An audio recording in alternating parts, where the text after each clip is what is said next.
Good morning, everyone, and welcome to our next edition of the ICODR Member Meeting series. Welcome to 2024. It's a very, very exciting year ahead of us. We've got a million things lined up, and I appreciate all of you taking the time to dial in. I had a lot of people tell me they weren't able to join in just based on time zones. But Ian, you get the gold star because you're doing it from a tough time zone. So we appreciate you being here. So what I want to do first of all is open up and see, does anybody have any announcements or things they'd like to share before we dive into the substance of the meeting? Graham in particular, what do you got top of mind? Oh, and you're on mute. Oh, you're on mute, Graham, unfortunately.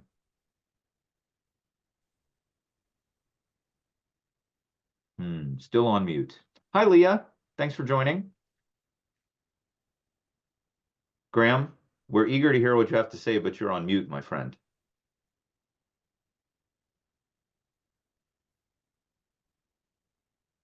Okay. Well, as Graham, there he is. Okay, great. I can't believe that I'm so crazy to be muting there. I've got one thing to mention about ODR in regard to France, Merez. It's a summit you'll be able to see shortly on the 28th of this month. I think it's slightly embargoed for about 1 or 2 days, but I don't think there's any problem in me saying as much as I'm going to say now. Qui veut être mon associé? Do you watch that program, Merez? Yeah. It's the French version of Shark Tank.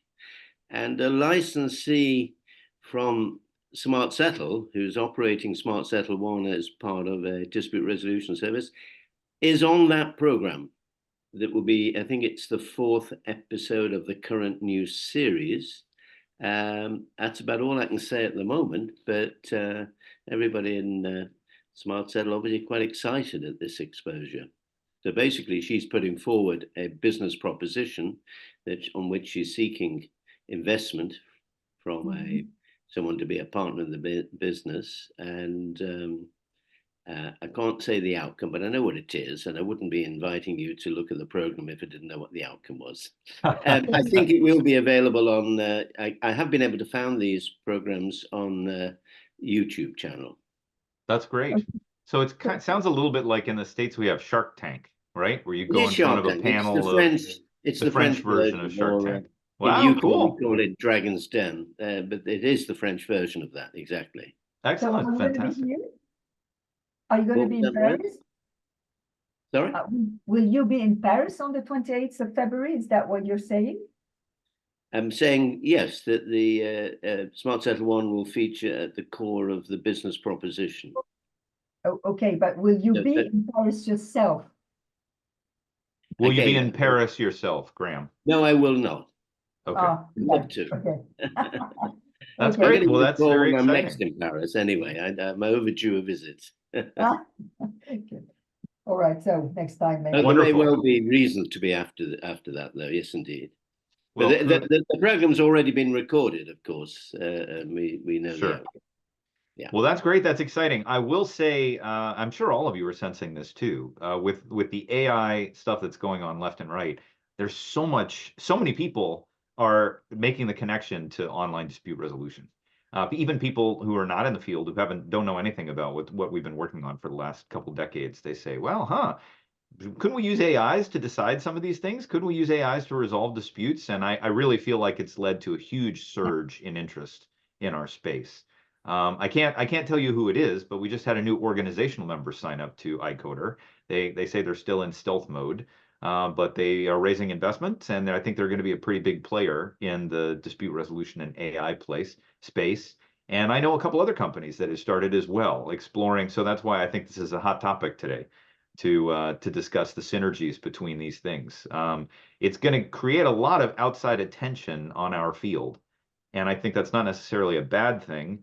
Leah, thank you so much for anticipating some of this and putting all the AI stuff into the ICODR standards, because every time I do a presentation, I point to the ICODR standards, and it's clear, because of your great work and Chris's great work and Dan's great work, we're ahead of the curve.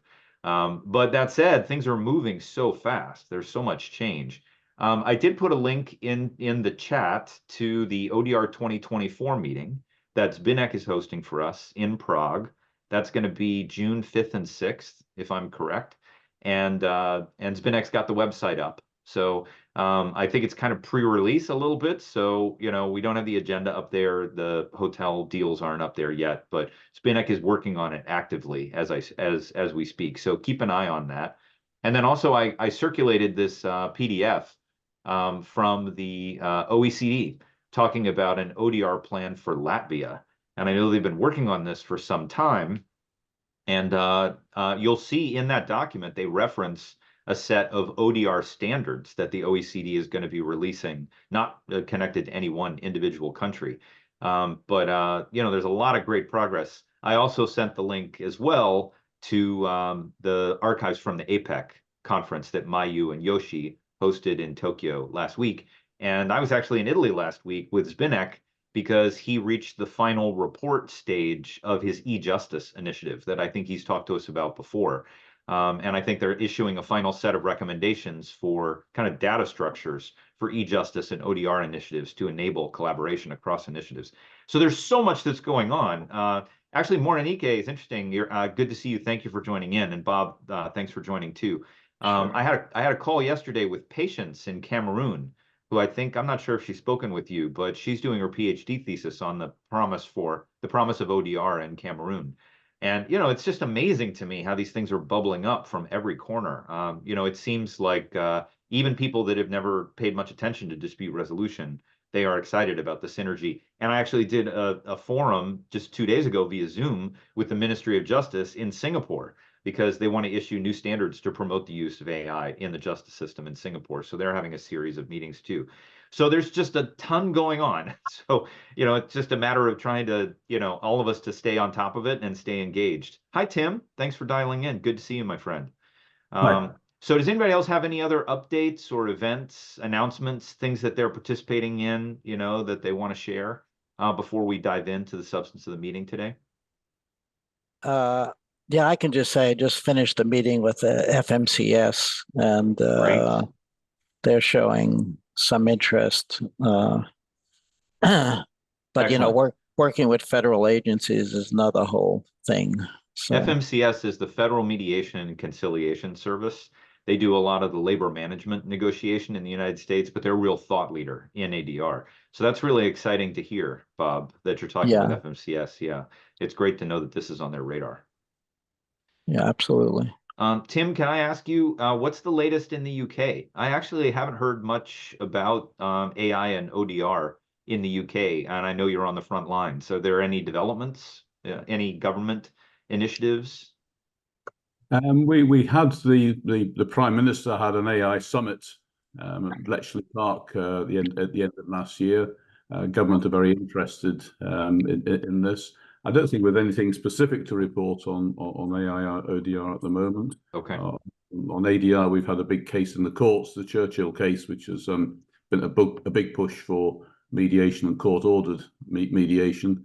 And I think Sir Geoffrey Voss, the Master of the Rolls, is very keen on introducing ODR and AI into the court system. Great. He's a pioneer and has got senior judiciary and Ministry of Justice on board. So the pot is stirring, but no particular developments, I think. Yeah, I think I'll just add on that, Tim, that we might have mentioned it last time, that they did form an online rules procedure committee, or is it online procedure rules committee, whichever way around it is, to look at particularly how to change what's the rules of the court systems should be developed specifically for the fact that the procedures that are online will develop. That was a very small 5-man-woman committee, I think, which seemed rather a small operation to take on such a task. And they've now decided to create, I think it's 4 subcommittees of about, do you remember the number, Tim? About half a dozen each? About 20 people they want to in it. But they haven't actually made those decisions. I think they're identifying the people this week. Yeah. So that's about getting at the right. When it was only 5, it seemed quite a heavy task just for that small committee. But they're now bringing people to support that. which is, I suppose, good news in a way. Okay. Okay. Great. Well, it's good to hear things are inching along. Any other announcements, developments anyone wants to share? Yeah, Meyer, please. Yeah, so I'm proud to announce that we were the only organizations that bid on and got a contract with the court. This is our third contract. Our first contract was in person back in 2018, where the LA Superior Court was referring us cases. Actually, they didn't refer us cases. They just told people about our facility for low-cost mediation. And we had to develop an automatic system using Zoho to be able to administer that program through the pandemic. So in 2018, we also got a contract for doing ODR, and we were the only one that applied for it because I started using Zoom for mediations in 2018. And then we got that contract. So we've been operating since 2018 with 21 mediators on our panel. And last year, the court put out an RFP for a major proposal that they would fund. The first contracts were non-funded. We had to raise our own funds and operate to survive. So there was no backing of the government or anybody. It was nonprofit, and we got support from donors. And I volunteered 10 years of my time, just to let you know, without compensation. It cost me a little bit of money, about $10,000 to do the system. But at any rate, last year they put out a new RFP, which was different. In this case, they're doing a referral program. Are you familiar with the difference between a recommendation to go to mediation and what a referral order is? I think so. The referral order is a little bit more, firm. Yes, yes, yes. It is an amazing. This is an amazing step forward for the LA Superior Court. They've never done it before, and that is, this system will have judges sign an order, which we've now received, on 15 cases in 2 weeks. So judges are sitting there with their signature to sign, and they assign it directly to us, to our website. And they fill out the forms, they pay a small fee, and then we assign them automatically to the next available mediator. Great. We spent $25,000 developing this system using Zoho, and it is amazing.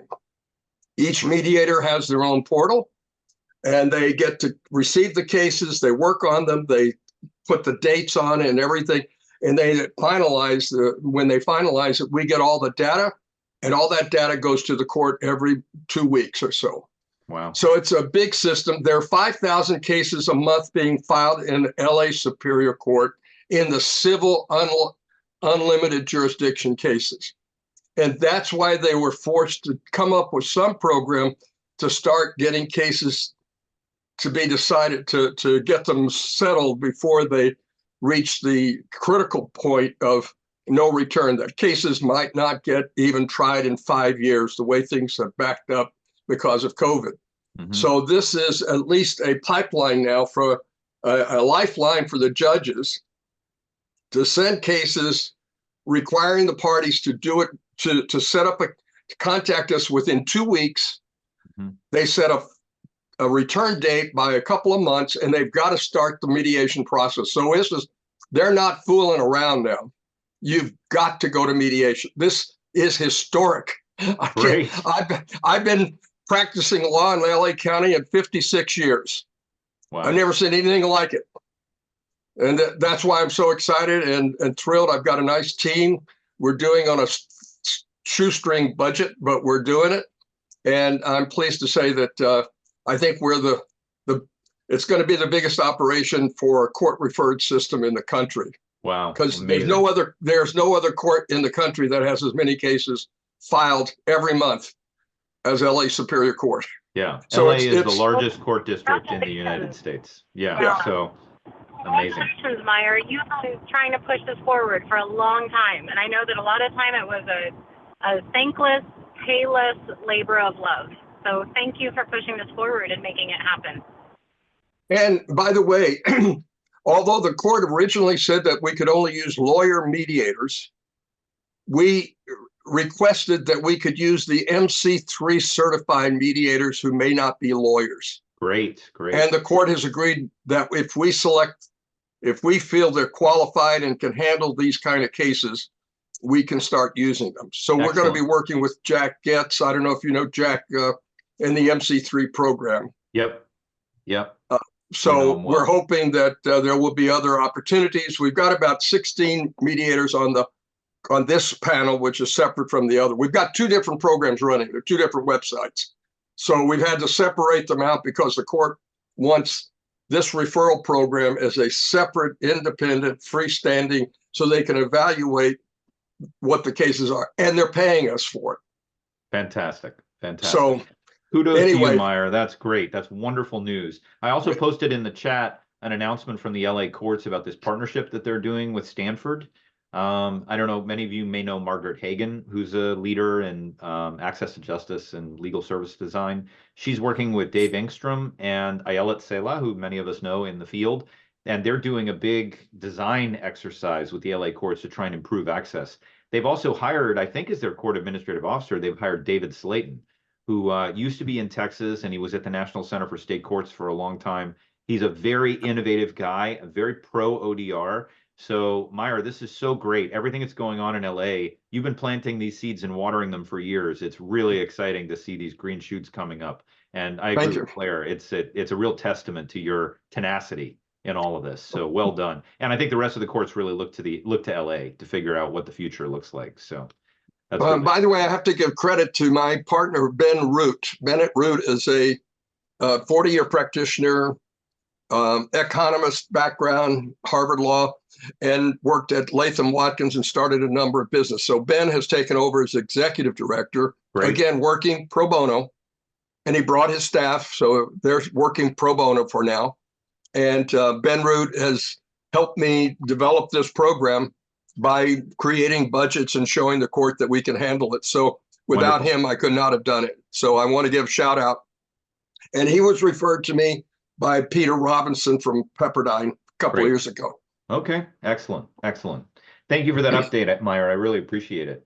Sure. Well, I want to dive into talking about these RAG LLMs. Any other announcements? Any other things that people want to share?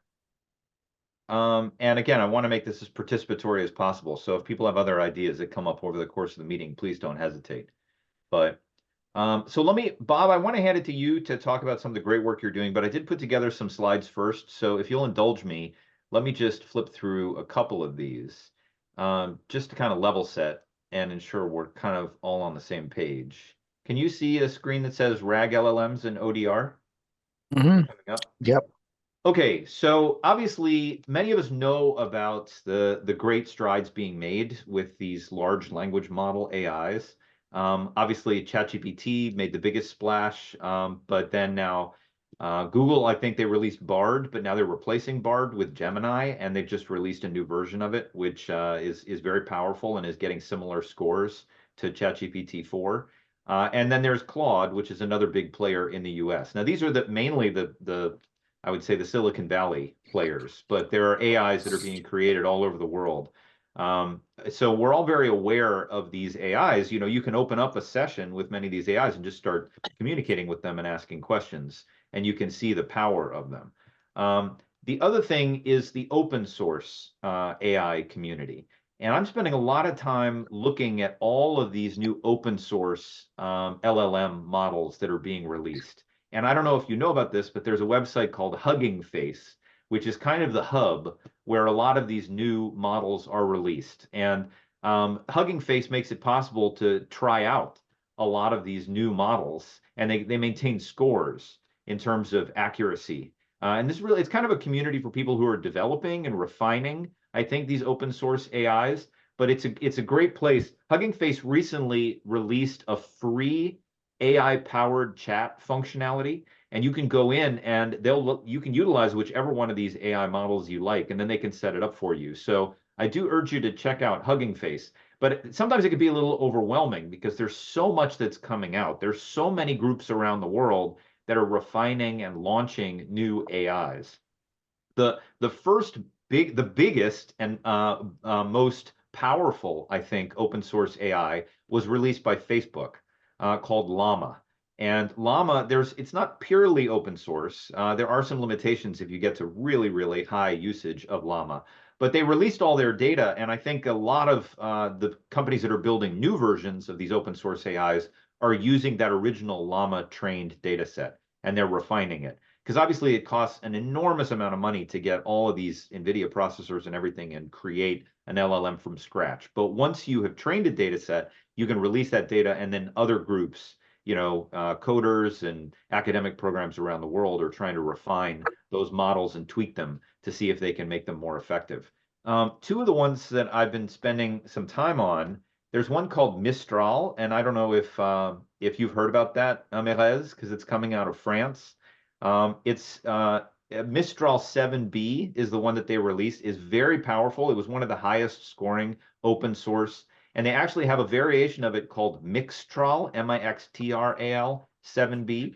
And they innovated something what they call a mixture of experts approach, where you can actually go through and have multiple experts that are consulted within the performance of the LLM. And it really achieves some amazing outcomes. The one that's just been released in the last day or two is called Smog. And this is now topping the leaderboard at Hugging Face. This one actually is based on a data set that was trained by Alibaba in China, but they've refined it and it's starting to get some really high scores. Now, the beauty of these mechanisms is they're completely free. You can download them and install them. And actually this, I'm really enjoying using this platform, which again is open source.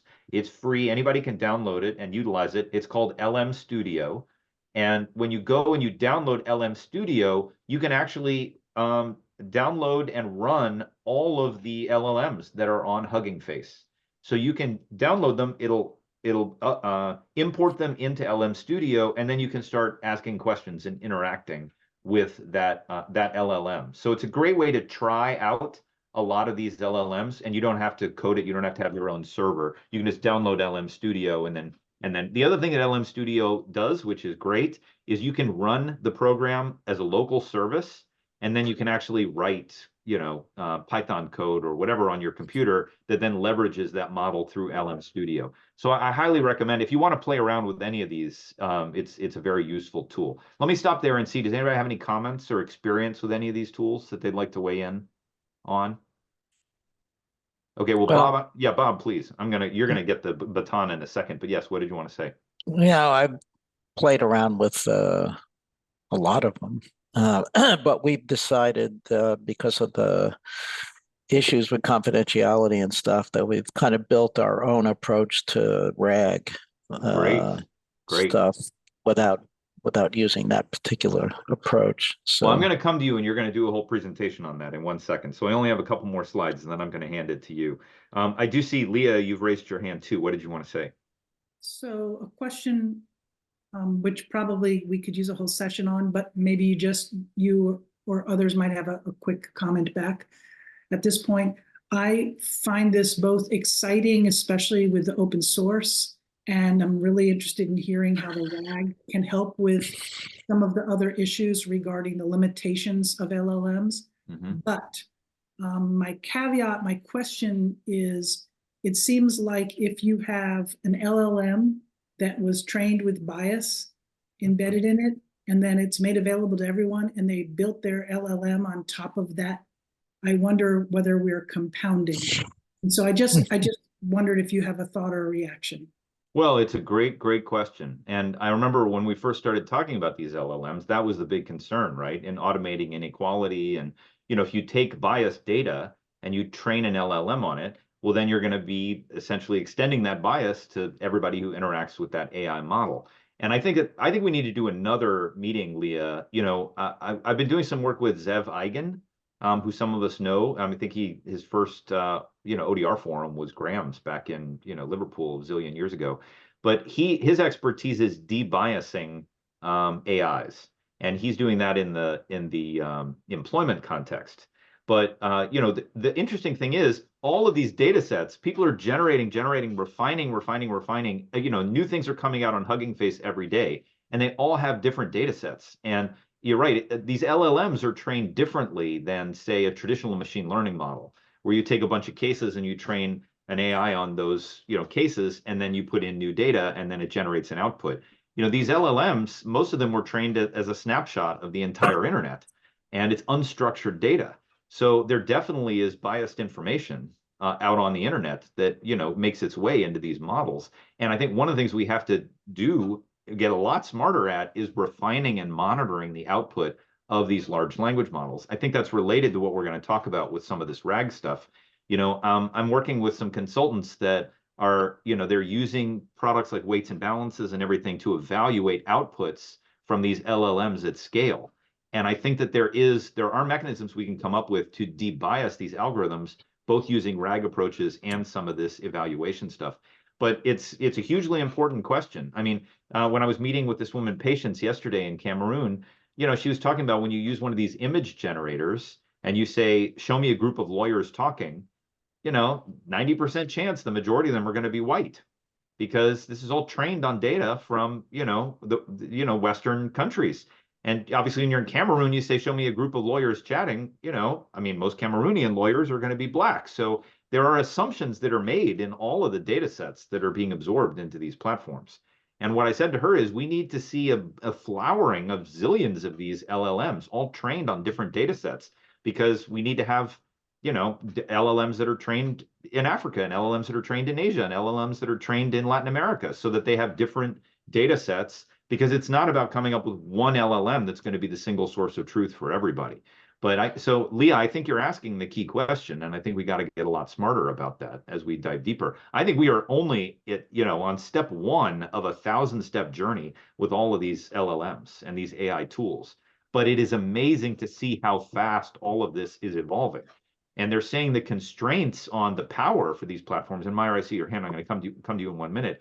The constraints are processor power, the ability to store enormous amounts of data, and energy. And now, I saw a thing from Sam Altman at OpenAI yesterday, and he said, we're not going to really get to the next level with these LLMs until we have fusion, because that gives us unlimited power, and that lets us, run hugely scalable mechanisms. So, it's incredible how powerful these things are out of the box. You can download them, install them on your local computer. They're not sharing the data anywhere. You can try it yourself, and it's like, wow, this is amazing. And they are, I'm sure in 5 years, it's going to be laughably primitive how simple these are compared to what we have. So let me go to Meyer first, and then I'll go to Graham. So Meyer, what did you want to say? I just wanted to ask, I tried to use it a couple of times for some of my mediations, and I'm just wondering, will you be discussing how we can use AI the best way in mediations, and for what purposes, what type of things? That's my last slide here before I hand it over to Bob. He's going to have opinions about that too. But yeah, I just wanted to share a little bit of the latest in terms of the developments in the space. And Graham, ask your question too, because I want to get through this so I can hand it to Bob. What did you want to say? Yeah, I just want to add on this very subject, late news item. European Cyber Justice Network will be meeting on the 20th of February. It's members only. If you remember, I'm an official observer on behalf of ICODR, so I will be attending. Great. About generative AI in the field of justice generally. Now, this body is made up of the ministries of justice of all 46 member countries of the Council of Europe. So very significant. They're going to be hearing from initiatives in Portugal and Spain, again, specifically on generative AI in the field of justice. Some of it may be involving criminal justice, of course, as inevitably plays a role there, but it's a broad coverage. And I'll report to this group after. Fantastic. That's great. Thank you for representing us there, Graham. I'm very eager to hear what the output is from that meeting. So, all right, well, let me just touch on a few things. I want to hand it to Bob, and I know I want to hear also from Benjamin about his thoughts about this. The main thing that I think is a big step forward and an evolution from where we were in 2023 is what's called RAG, which stands for Retrieval Augmented Generation. So really the difference between like ChatGPT off the shelf or Gemini off the shelf or Claude off the shelf is now these LLMs, you can actually provide data to them, and the LLMs can learn from the data you provide, and then they can provide output educated by the information that you've used to educate the RAG LLM. So in essence, we don't need to get too technical about how this works, But imagine you had 1,000 documents or 10,000 documents or 1,000,000 documents. Maybe they're in PDF form, maybe they're just in raw text form. But essentially with a normal LLM, you submit a prompt to the LLM, and then it uses neural network processing to predict what the appropriate response should be, and then it delivers the result. The point of a RAG system is you take these documents that you've created or that you have in your repository, and then essentially the RAG LLM system will then structure, they call it chunking the text, and then they store that information in a particular kind of database called a vector database. And then essentially it can take the relevant information out of those documents and combine it with your prompt. And then the LLM will generate a result that integrates some of the lessons or content in the documents that you provided to the RAG LLM. So I see Bob is saying, well, maybe I'm not explaining this correctly. He can refine my commentary in a second. But I think the point is, it's not just an off-the-shelf ChatGPT. You can have additional information that you integrate into the AI. So it refines the output, and it actually it gives you an output that is relevant to the additional information that you've integrated into the LLM. So there are a lot of systems for doing this, and Bob's going to talk to his. I've been experimenting with 2 with Llama Index and LangChain. The thing about these frameworks, these RAG LLM frameworks, is they're actually independent of the LLM. So, you can integrate this to Llama, like Llama Index originally was connected to Llama. As I said, that was the LLM that was trained by Facebook. But now, as you can see, they can hook it up to ChatGPT, they can hook it up to Claude, but they can also hook it up to Mistral, they can hook it up to Smog. So, trying to figure out the best way to architect these things and integrate them in. And these are open source frameworks as well. The other thing I'll say, I don't know if you've had a chance to experiment with this, but ChatGPT now has something called GPT Builder. And you can come in, you can log into ChatGPT and make a new GPT. And it essentially, you can train it with a certain set of data. So I'll just take 1 second here very quickly to share my screen as an example. Let's see. Yeah, so this is an example of a ChatGPT builder. When you log into your ChatGPT account, you can say, okay, let's build a new GPT. And you can deliver it information, and it can refine. And then these GPTs are publicly available when you log into ChatGPT, and you can see a directory. You can log into all of these public, they're trained versions of GPTs. Now, the one I wanted to show you, I set up as a negotiation scenario. So I put this together with Hiro Aragaki at UC Law. And in essence, we've trained it on a scenario. So you can essentially kick off this scenario, and the GPT has already been trained on this very kind of complicated negotiation scenario. And then they'll give you the background of the case, and then you can say, okay, I'm going to be Mumbai Partners, and the computer will play the role of MedPro, and then you can negotiate. And then at the end of this, the negotiation coach will actually give you feedback on, this is what you did really well during the negotiation, but some of the things you might want to think about are this, that, and the other thing. So again, like if you just opened up a ChatGPT, it wouldn't know any of this information. But now ChatGPT gives you the ability to create your own GPT where you train it on a set of data, and then when the user comes in and they start interacting, it already has all that information in the background. So I'm going to hand it to Bob in just 1 second. But one of the things that Meyer said is, what does this mean really for ODR? So I will say there are lots of areas of potential in ODR for leveraging these kind of RAG augmented LLMs. Obviously, if Meyer's got a case in LA and the parties come in and they upload all the information, maybe they upload their evidence, they upload their arguments into one of his Zoho-powered workspaces, and then a RAG LLM could actually look at all of those documents. It can analyze them and it can say, okay, these are the key arguments for this side, these are the key arguments for that side. Here's the weaknesses of this argument, here's the strengths of that argument. In essence, it's the beginning of getting an LLM to process all of that user submitted information. Now, maybe you make it a resource for the parties and they can ask questions of the LLM about the documents that have been uploaded. Or maybe if you have if you've built a digital mediator or arbitrator, it could draw upon that information as well.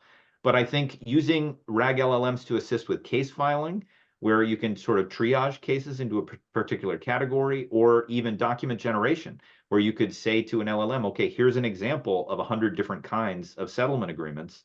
And then when you say to the LLM, okay, generate a settlement agreement, it can draw upon the settlement agreements you've shared with it.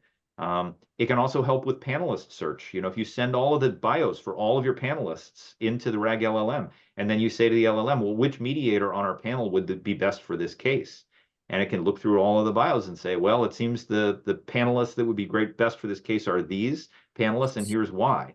You know, in Montreal, we saw a demo of tone monitoring, and I think that RAG LLMs can help with that too. If you train one of these GPTs, for instance, on what kind of language can be interpreted aggressively, then it can go and look at new messages and evaluate it against what you've trained it on and say, hey, this looks like this may trigger the other side. And then obviously, the holy grail is creating an AI arbitrator that can look at millions of prior cases in structured information, and then look at a new case and then evaluate that information in its training set, and then potentially make a suggestion or render a decision. So there's a lot of exciting possibilities here.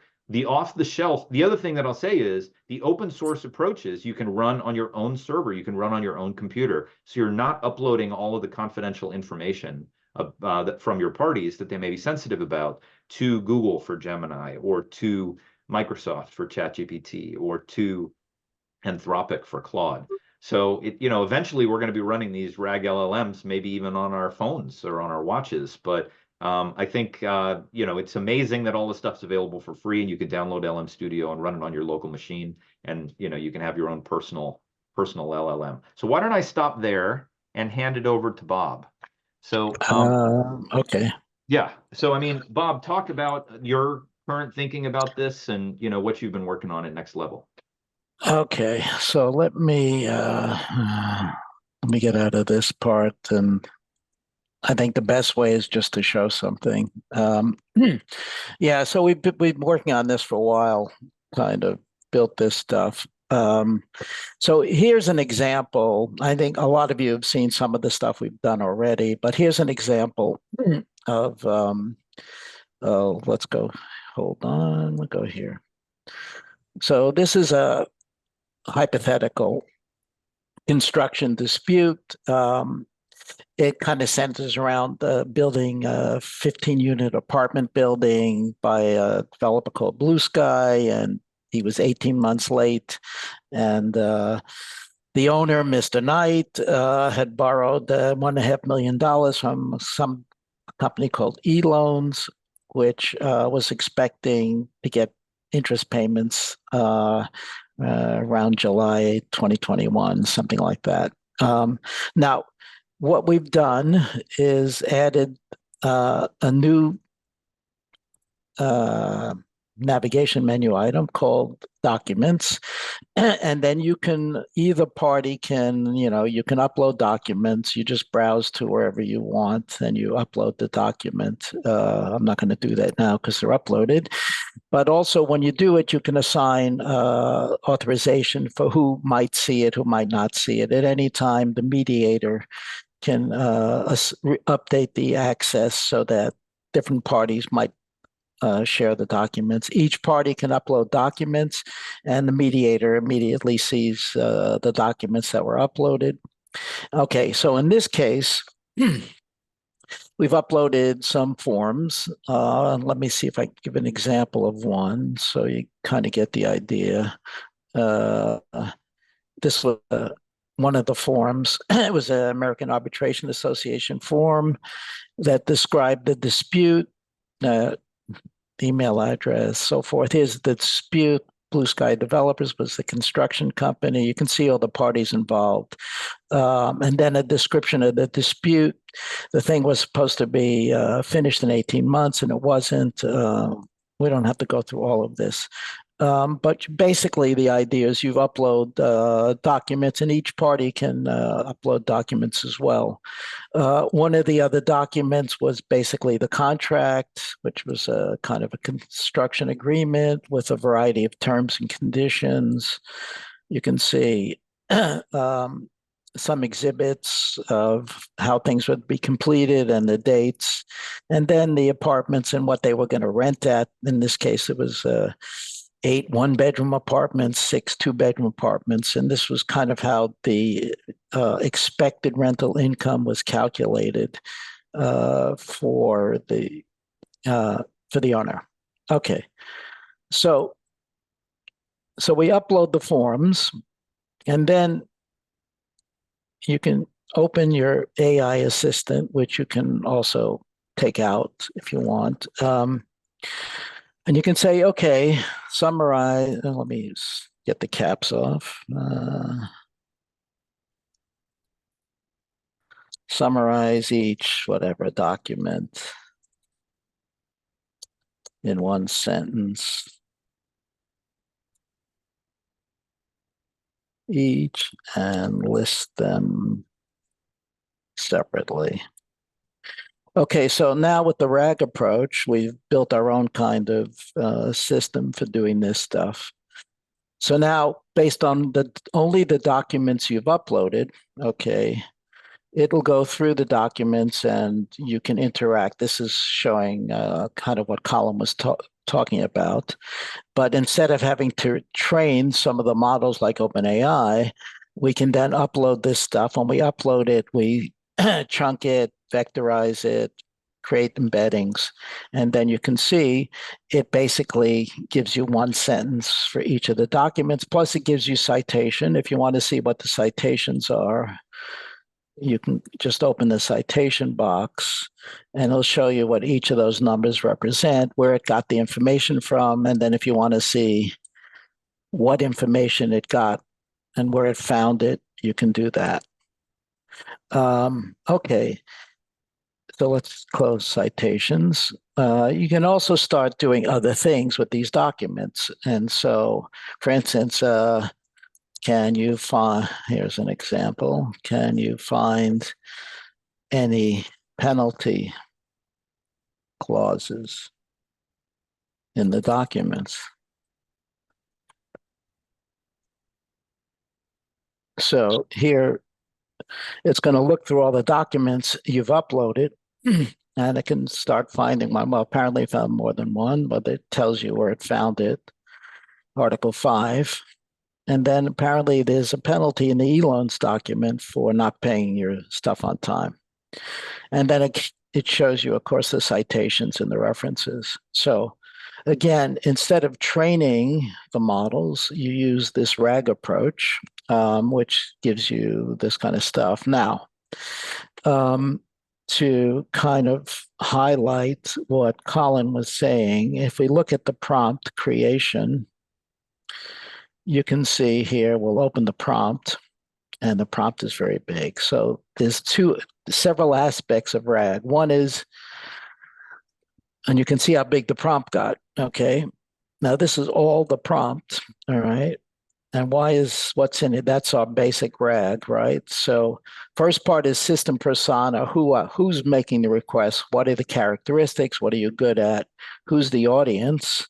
What's the user intent?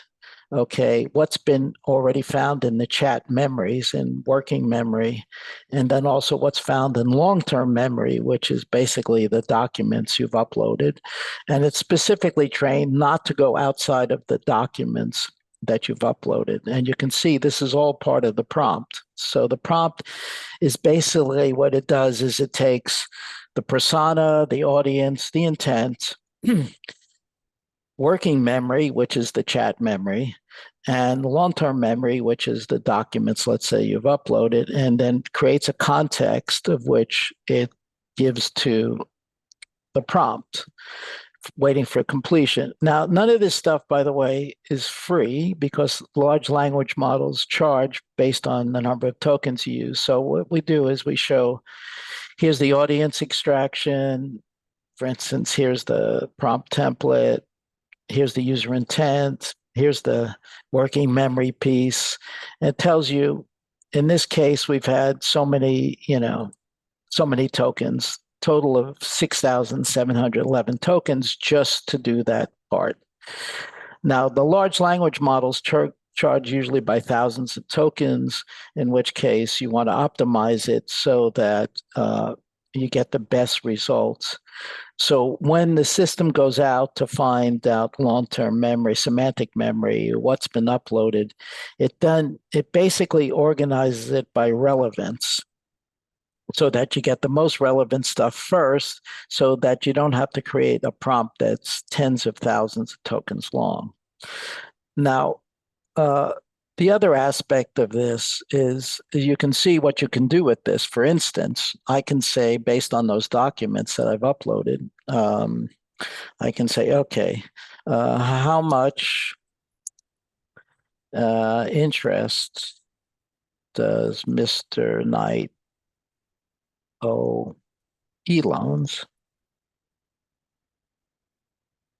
as of today, assuming no payments have been made yet.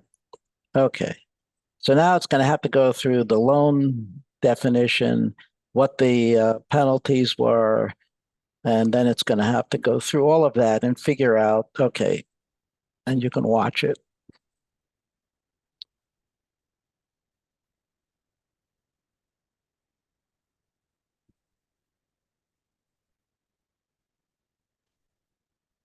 So it's designed to show all the work so that it can actually calculate.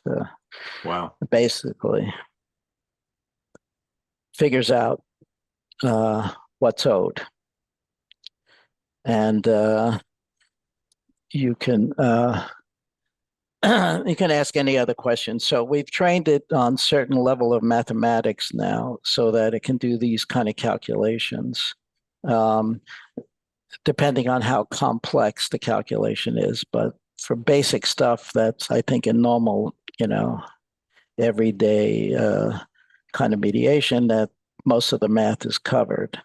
And so this will allow you to, let's say, well, how much, whatever money has Mr. Knight lost by not being able to rent the apartments. Oops. As of today. So that's a different kind of question, but basically it's got to figure out how late everything was, when he would have to start renting it.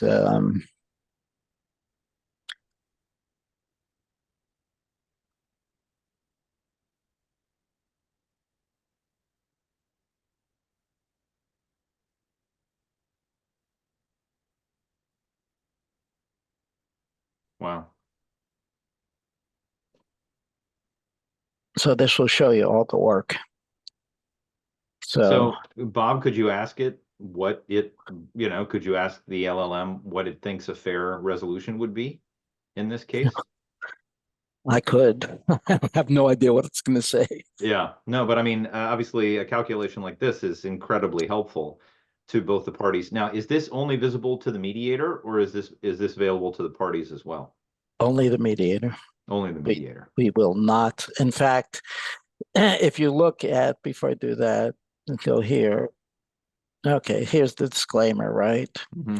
Then we say, okay, just for full disclosure, here's the model we're using, when the training data cutoff was, in terms of compliance and confidentiality, what we're doing, accuracy, Great, transparency, technology competence, so that. Okay, that's great. We cover, so there's full disclosure about what's going on to the mediator. Yeah, sure. So they can, and these will keep changing, because if you just look at the regulations that are happening, because I looked at the soon to vote on the European AI Act, and then some of the stuff that's going on around the world, it's kind of confusing. So to play it safe, I think you need to make it very transparent in the beginning, exactly what you're doing. Absolutely. So absolutely. That's the only way to handle it. That's great. What do you think fair resolution would be? I have no idea. Okay.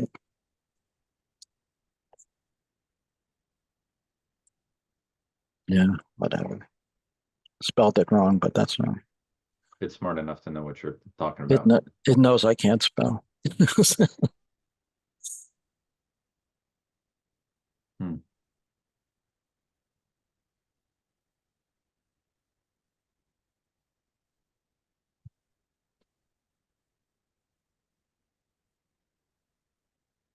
All right. Yeah. It's offering up possibilities. And again, this is something that the mediator could evaluate and share if they think it's appropriate. Right. And so, the other parts of the system do better at analyzing this stuff. Mhm. Right. So, because then, it's if we go, and again, the support bot is done the same way. So we've done, for instance, the questionnaires in this case, for instance, you see how each of the parties have answered the questionnaires. Mhm. The questionnaires become more specific to information. And then with this, basically, you can, the AI system now, you can query the answers to the questionnaires and say, make a conclusion or whatever. How would you characterize,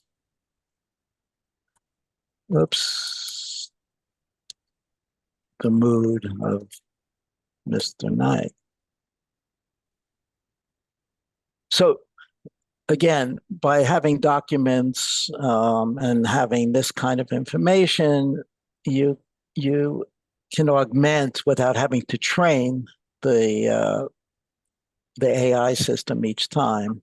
Got it. Okay, they can't find. So let me just refresh it because I was in another space. But basically, I'll just. Well, this is amazing, Bob. Thank you. Yeah, you've been so generous over the past year, showing the great work that you're doing at Next Level. And as I say, you're on the bleeding edge. I've not seen any mediation platform that's leveraged AI as thoroughly and as effectively as you have. So that it's really amazing to see this. And I think I speak for everybody when I say, our mind is kind of blown looking at some of the potentials here. I did want to, before we break, I wanted to give Benjamin a chance to just very quickly speak to, because I know you're looking at the use of some of this AI and the Resolution in Linea platform as well. Do you want to you don't need to do a demo. We could do another meeting, Benjamin, and you can show off Resolution Center. But in connection with what Bob showed, what's the current thinking on your team as to how these things could be useful? Great, thanks, Colin, and amazing what Bob just showed us. I think it's a great application of these new technologies. In our case, as Colin was explaining before, we do dispute resolution between consumers and e-commerces, and the two main use cases we are working on today for utilizing LLMs is first sentiment analysis for analyzing the information on the disputes that are filed by consumers, so we can provide better context before to human agents that are resolving in the last stage these disputes.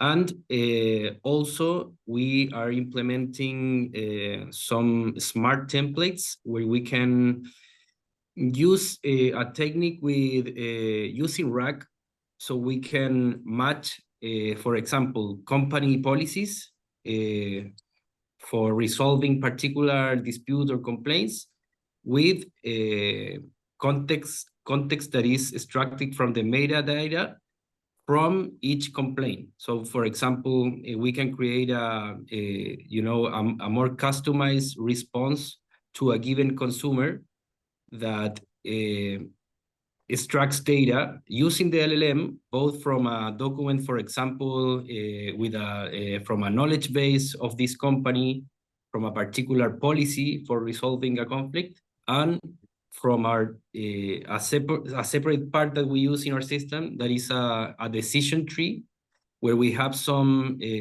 pre-configured, resolution workflows for some types of cases. So, for example, if you have a tree relationship where you have a solution linked to a given problem for a given company, you can then use an LLM to give a customized response to a consumer that considers also that kind of rule-based, decision. So I think that's another example on how you can use this kind of applications, for designing, assisted resolutions. Fantastic. That would be like our approach right now, that it's evolving very fast. And that's why I think it's really interesting in seeing these other examples on how to use these intermediate layers or platforms, such as LangChain. You talk about the Llama Index. Yes. Also, we are researching on Amazon Bedrock, because we're based on Amazon Web Services. So I think a lot of the challenges right now comes with how can you add value to these large foundational models, and how can you complement them with the kind of stuff that we as a online dispute resolution or conflict resolution specialist have an expertise in. For example, in how you can prompt one of these models to do a good reasoning for example, conducting one of the parties to a resolution, for example. Absolutely. That's the kind of thing that a foundational model maybe won't have, but that you can provide with RAG or other techniques. Definitely. And we're going to need to get you back, Benjamin, so you can show off all the great work you're doing at Resolution Center and maybe talk us through, some of the design choices you're making. Let's take the two questions, because I know we're getting close to time. Katerina, what did you want to say? I think my question is not going to be of interest to anybody else. Do you have a couple of minutes to stay on afterwards, and I can just ask you, Colin? I don't want to use up other people's time. I do have a meeting right after this one, but I'll send you a note. We'll set a time, Katerina. We can chat. Thank maybe you. this I afternoon. appreciate it. It's the topic is about how to use AI in creating marketing content. Yeah. That definitely. Claire and I have done a lot of meetings about that, in training. So let's talk about that separately, Katerina. But definitely, there's an amazing range of things you can do with these AIs to generate graphics and generate marketing content, generate social posts. So I'll reach out to you separately about that. And Graham, what did you want to say? Well, Bob, first of all, congratulations. I can't imagine how much time you spent on this, and how much more time you're going to in the future, I hope. And I like the way this is what I would call the augmented intelligence form of AI, where it's actually not replacing the intelligence of the mediator, but is adding value and helping him or her to be a better mediator. I have one question, and forgive me if I wasn't paying enough attention. When you were asked the question of whether what you were showing on the assistant was available for anybody in the case to see, and you said no, it's only available for the mediator. But is that adjustable, presumably, that you could set these things up if you choose in the right sort of way, where you felt it might be helpful to have an open book there on what is being used for the parties themselves to see some of this? Yeah, I think, sure. But we're very reluctant at the moment to kind of, because of the fact that it's, might bring in other information, for instance, that you didn't upload, which would confuse a mediator. So we have to be careful how we open the thing up. But you could make it available to the client, except, as I said, it's your brand. And if it gives suggestions to the client that are not quite legal, you don't want that to happen. Right. And so it's a good idea to be very Yeah. careful. with No, this no, stuff. you answered my question. It was simply whether it was possible to do that. Whether you do that Yes. is another. Right. It is Yeah. possible to open it up, sure. Well, this is a great conversation, and Meyer, I see you just put your hand up, but we are over time here. Okay. So I think actually Monique sent me a great message as well, talking about Katerina's point. Maybe we need to do another call where we can talk about how we can utilize these tools for generating marketing content, generating training content. We've done a couple trainings on that at mediate.com, and the sands are shifting. So I just want to say thank you to Bob so much for, again, sharing the latest and greatest on your platform. This is such an exciting time for ODR. I think all of us can see the seeds of a massive, massive step function in terms of the functionality we can provide. And, Bob, you're breaking the ice, but all of us together are going to have to figure out how all the pieces fit together. So with that, why don't I wrap our member meeting for this cycle? And please be in touch. And Tim, thank you for sending those additional resources. I'll send them out via email to everybody right now. And I should have this video posted by this afternoon. So thank you everyone for joining. Great to see your faces. Keep up the good work. And Okay. please try and join us in Prague. Okay. I'll Thank you so much. Thanks. Bye now. Thanks, Have a Colin. good day. Okay. Presentations. Bye-bye.